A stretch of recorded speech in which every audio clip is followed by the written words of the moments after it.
Students, आज हमारे साथ सामने BScs फॉल 2022 का पेपर है। आज इसको सॉल्व करते हैं। बिस्मिल्लाहिर्रहमानिर्रहीम। फर्स्ट क्वेश्चन है, what is meant by starvation?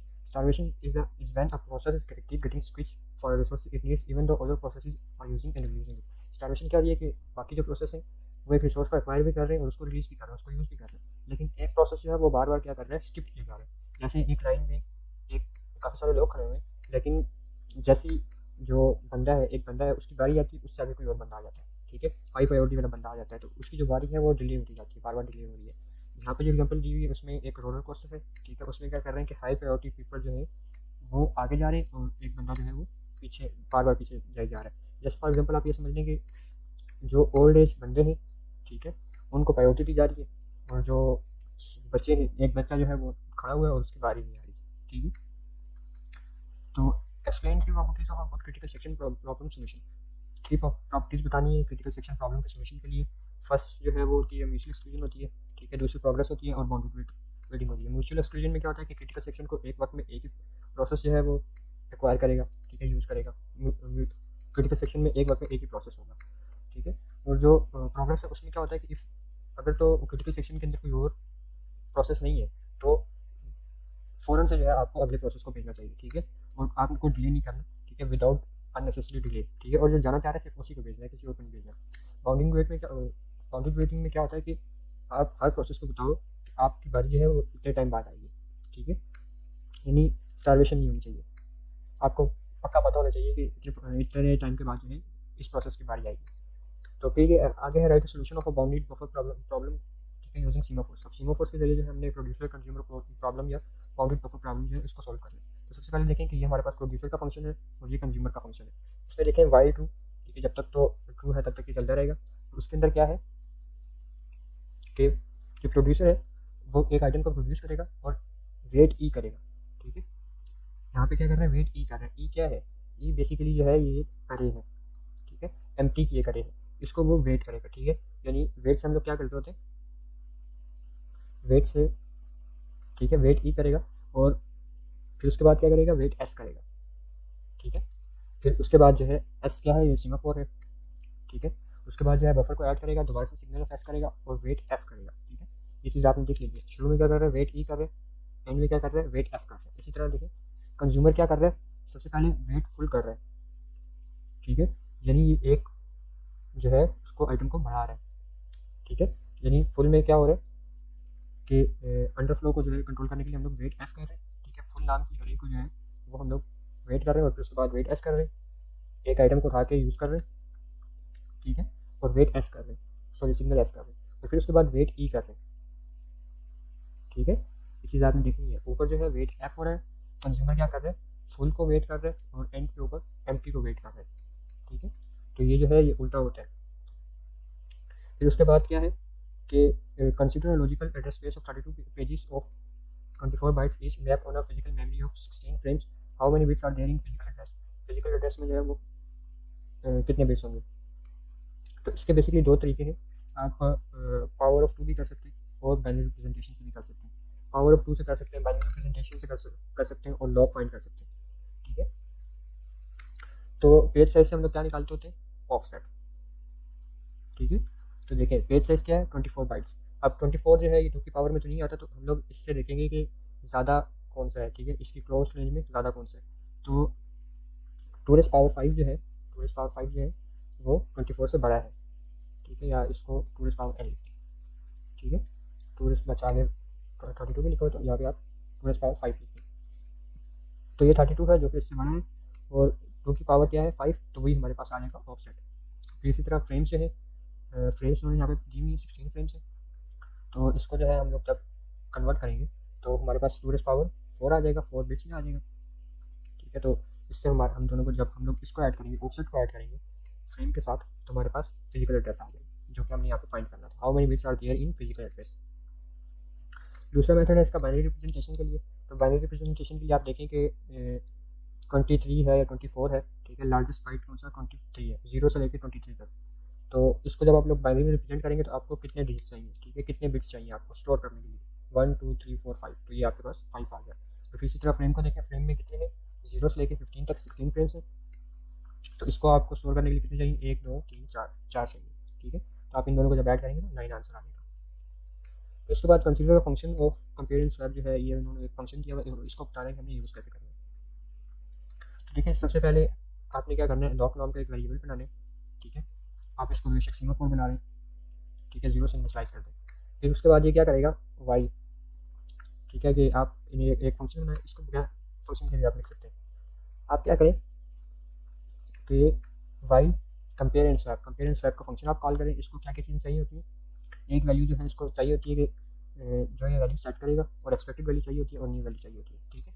तो ये डी रेफरेंसिंग ऑपरेटर जो है हम लोग इसके साथ लगाएंगे, ठीक है। यहाँ पे ये जो है, तो यहाँ पे ये इसको हम लोग इसकी जगह हम लोग ब्लॉक को पास करेंगे, ठीक है। तो यहाँ पे क्योंकि ये पॉइंटर के साथ है ना, तो यहाँ पे हम लोग डी रेफरेंसिंग ऑपरेटर लगाएंगे, इसकी वजह से ये 0 यहाँ पे आएगा, ठीक है, वाई 0, ठीक है। तो अब ये जो 0 है ये किस में आ जाएगा, 0 इज इक्वल्स टू एक्सपेक्टेड, ठीक है। एक्सपेक्टेड क्या है, एक्सपेक्ट क्या कर रहे हैं, 0 एक्सपेक्ट कर रहे हैं, तो 0 डबल इक्वल्स टू 0, ठीक है। फिर उसके बाद क्या करो, ये जो लास्ट जो वैल्यू है, ठीक है, वो क्या है 1, तो 1 को किस में स्टोर कर दो, इस वैल्यू में स्टोर कर दो, यानी लॉग को क्या कर दो 1 कर दो, ठीक है। Is not equal to 0। अब ये जो है ये क्या आ जाएगा, ठीक है। ये जो टेम्प था, टेम्प में क्या स्टोर था, यहाँ से हमने क्या इसको पास किया था, 0 पास किया, तो 0 रिटर्न हो गया इसको, ठीक है। इस फंक्शन से क्या मिला हमें, 0 मिला। 0 is not equal to 0, condition क्या है, फॉल्स है, तो हम लोग जो है क्रिटिकल सेक्शन को एक्सेस कर सकते हैं, ठीक है। एग्जिट करने के लिए हम लोग क्या करेंगे, सिंपल से लॉग को 0 कर देंगे, ठीक है। तो इस तरीके से जो है हम लोग ये फंक्शन यहाँ पे यूज़ कर सकते हैं, ठीक है।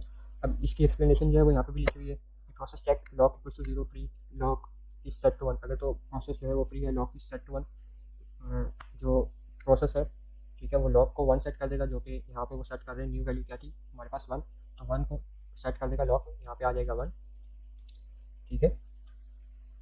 तो फंक्शन क्या रिटर्न करेगा, 0, यहाँ पे 1, फंक्शन रिटर्न करेगा 0, तो 0 को वो चेक करेगा, ठीक है। Loop condition fails enters the critical section, ठीक है। अगर तो लूप की कंडीशन जो है वो ट्रू होती है तो क्या होता है, बिजी वेटिंग होती रहती है, इफ नो तो बिजी वेटिंग, यहाँ पे मैंने बताया हुआ। Explain the use of resource allocation graph. Resource allocation graph क्या है और ये डेडलॉक आइडेंटिफाई करने में कैसे यूजफुल होता है उसके बारे में यहाँ पे लिखा हुआ है कि रिसोर्स एलोकेशन ग्राफ क्या करता है कि represent process in resources with directed edges के थ्रू जो है ये हमें बताता है प्रोसेस और रिसोर्सेज के बारे में।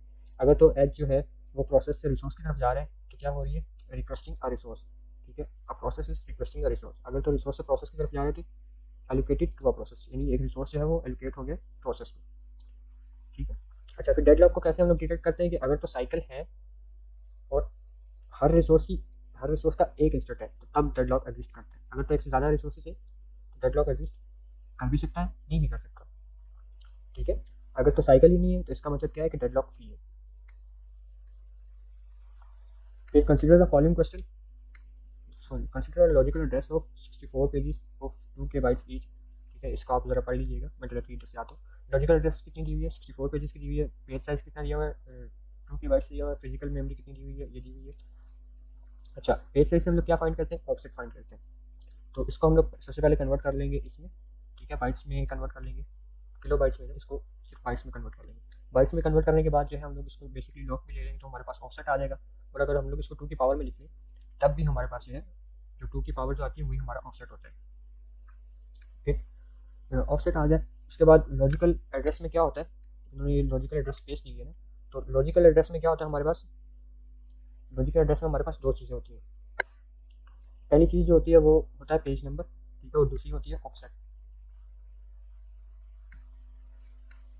तो इन्होंने यहाँ पे कितने दिए हुए, 64 पेजेस दिए हुए, ठीक है, इन्होंने यहाँ पे बताई दिए 64 पेजेस का 2 की पावर में लिखेंगे या 64 का जो है आप लॉग लेंगे तो आपके पास जो है वो 6 बिट आ जाएगा।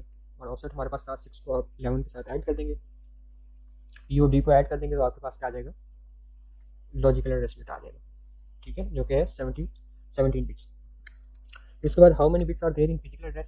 फिजिकल एड्रेस के लिए क्या करेंगे, फ्रेम नंबर जो है वो हम लोग ऐड कर देंगे ऑफसेट के साथ।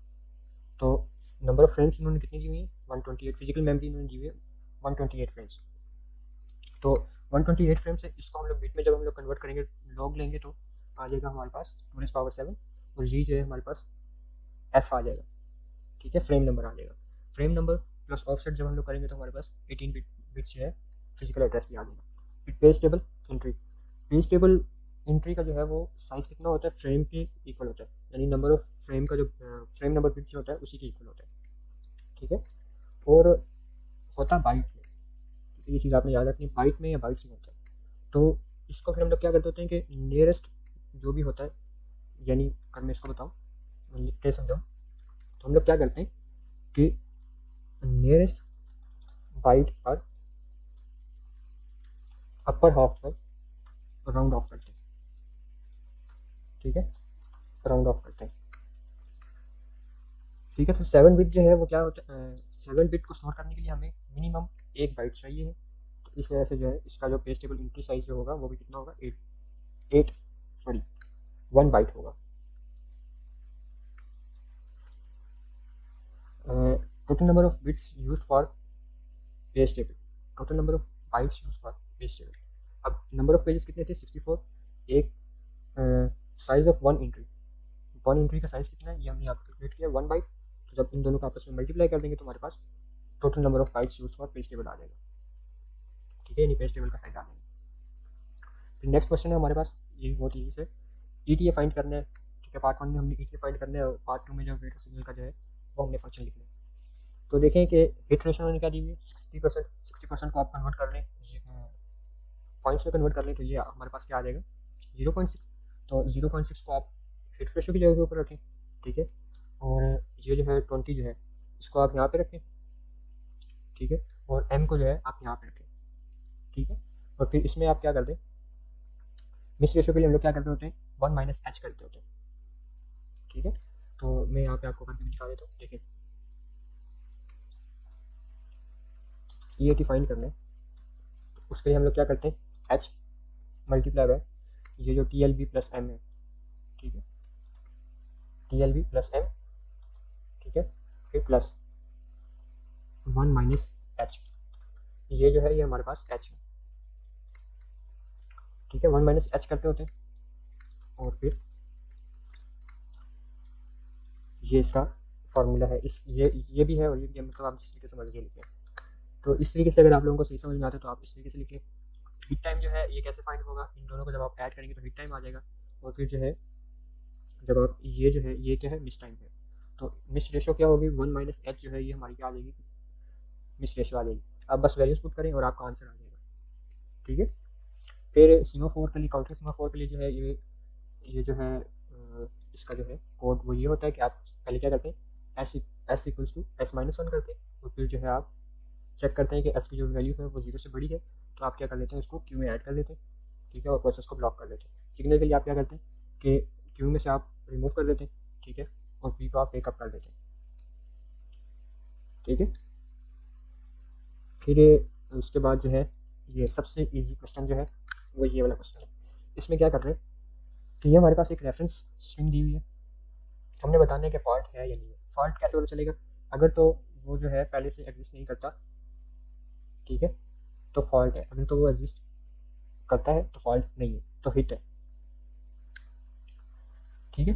तो देखें सबसे पहले हमारे पास क्या है, अच्छा ये इसका आप समझ लें कि एल्गोरिथम हम लोग कौन सा यूज़ कर रहे हैं, ऑप्टिमल पेज रिप्लेसमेंट, ठीक है, ये एक एल्गोरिथम है, और दूसरा है लीस्ट फ्रीक्वेंटली यूज। पहले मेरे ख्याल से लीस्ट फ्रीक्वेंटली यूज वाला कर लेते हैं, ये इजी रहेगा। इसके लिए हम लोग इस वाले को कॉपी कर लेते हैं, ये हमने यहाँ पे स्ट्रिंग पेस्ट कर दिया। अब देखें जरा,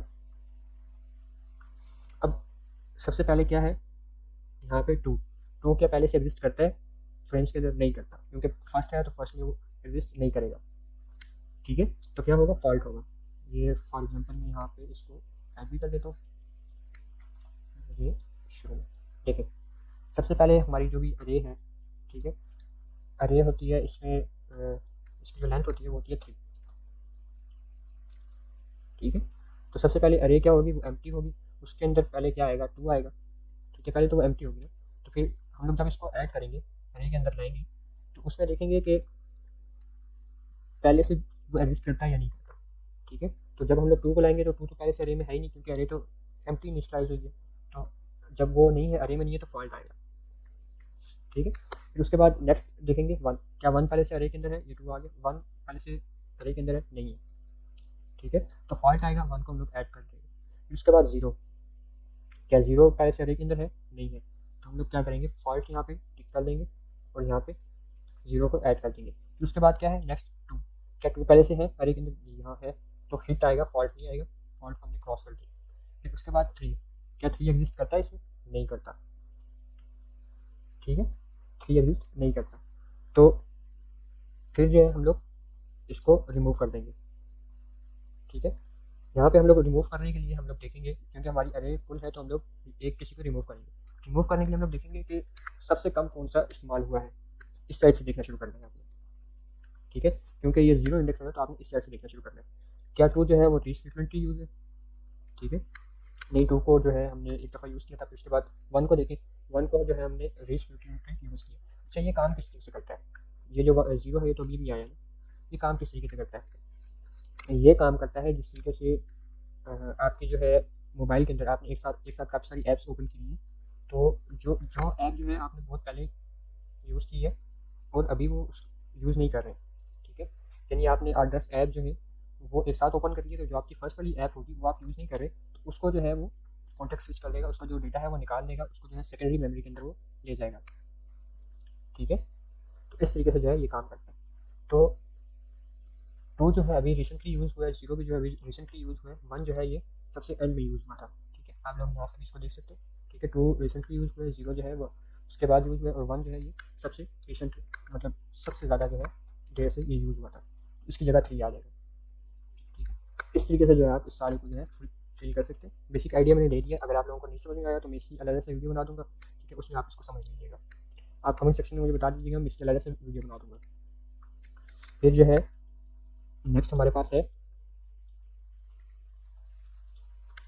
पास है ऑप्टिमल पेज रिप्लेसमेंट। अब ऑप्टिमल पेज रिप्लेसमेंट में हम लोग क्या चेक करते हैं कि जो लॉन्गर टाइम पीरियड के लिए जो है फ्यूचर में हम लोग उसको यूज़ नहीं करेंगे, उसको हम लोग निकाल देते हैं। इसमें भी वही अरे होती है, उसको हम लोग 3 से इनिशियलाइज करते हैं, 0 से लेके 2 तक। तो हम लोग निकालते हैं इसमें उसको है जो हमने काफ़ी देर तक इस्तेमाल नहीं करना होता। जैसे सेम इसका भी फॉल्ट का प्रोसीजर सारा वो सेम है, मैं डायरेक्टली इसके ऊपर आता हूँ। तो देखें, हमने 2 को ऐड किया, फिर 1 को ऐड किया, फिर 0 को ऐड किया, फिर 2 को ऐड किया, ठीक है। 2 को हमने ऐड नहीं किया, 2 पहले से ऐड था, ठीक है। जब हम लोग 3 को ऐड करेंगे तो अरे जो है वो फुल है। अब जब अरे फुल है तो हम क्या करेंगे, किसी एक को निकालेंगे। उस एक को निकालने के लिए हम लोग देखेंगे कि हमने उसको निकालना है जो काफ़ी टाइम तक जो है यूज़ ना हो, ठीक है। तो हम लोग क्या करेंगे, हम लोग देखेंगे 2 से देखेंगे, इस साइड से हम लोग देखना शुरू करेंगे। तो 2 है, फिर उसके बाद 1 है, तो 1 को हम लोग निकाल देंगे, उसकी जगह जो है हम लोग 3 को इंसर्ट कर देंगे। फिर उसके बाद 4 को इसी तरीके से जो है बाकी सारा जो है आइडिया मैंने आप लोगों को दे दिया। अगर आप लोगों को ना समझ में आए तो मुझे बता दीजिएगा कमेंट सेक्शन में, मैं इसके लिए भी अलग से एक वीडियो बना दूँगा। बाकी इसका जो फॉल्ट वाला सिस्टम है वो सारा सही है। उम्मीद करता हूँ आप लोगों को इस पेपर की समझ आ गई होगी। इससे रिलेटेड जो भी आपके क्वेश्चन हो वो आप कमेंट सेक्शन में पूछ सकते हैं। इसके अलावा आप हमारा ग्रुप ज्वाइन कर सकते हैं, यहाँ पे आप इससे रिलेटेड क्वेश्चन पूछ सकते हैं। शुक्रिया, अल्लाह हाफिज़।